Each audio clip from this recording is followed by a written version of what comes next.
പാലിയേക്കരയിൽ toll പിരിക്കാൻ അനുവദിച്ചതിനെതിരെ supreme കോടതിയിൽ appeal. ഹൈക്കോടതി വിധിക്കെതിരെയാണ് appeal. Shaji കോടൻകണ്ടത്താണ് appeal file ചെയ്തത്. ബിനിൽ വിവരങ്ങളുമായിട്ടുണ്ട്. ബിനിൽ, ഒരുപാട് കാലം സ്റ്റേ ഒക്കെ ഉണ്ടായിരുന്നു, പിന്നീട് വീണ്ടും ടോൾ പിരിവിനുള്ള അനുമതി നൽകിയായിരുന്നു. എന്ത് ഉന്നയിച്ചാണ് ഇങ്ങനൊരു അപ്പീൽ പോകുന്നത്?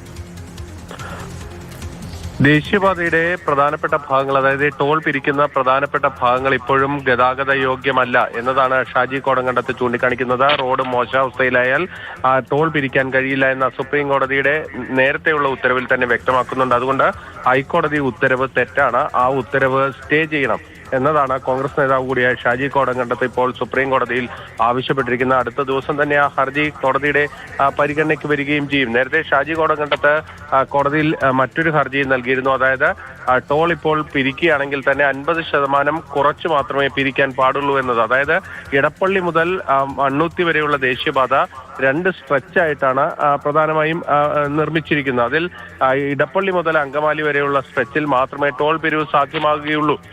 അങ്കമാലി മുതൽ മണ്ണൂത്തി വരെയുള്ള ഭാഗത്ത് ടോൾ പിരിക്കാൻ കഴിയില്ല, കാരണം അവിടെ ഗതാഗതക്കുരുക്കുണ്ട്, റോഡ് തകർന്നു കിടക്കുന്നു. അപ്പോൾ അവിടുത്തെ ആ സ്ട്രെച്ചിന്റെ ടോൾ നിരക്ക് ഒഴിവാക്കി വേണം പിരിവ് നടത്താൻ എന്നതാണ് പ്രധാനപ്പെട്ട ആവശ്യം. അതടക്കം ഉന്നയിച്ചുകൊണ്ടാണ് ഇപ്പോൾ സുപ്രീം കോടതിയിലേക്ക് ഷാജി കോടൻകണ്ടത്ത് പോയിരിക്കുന്നത്.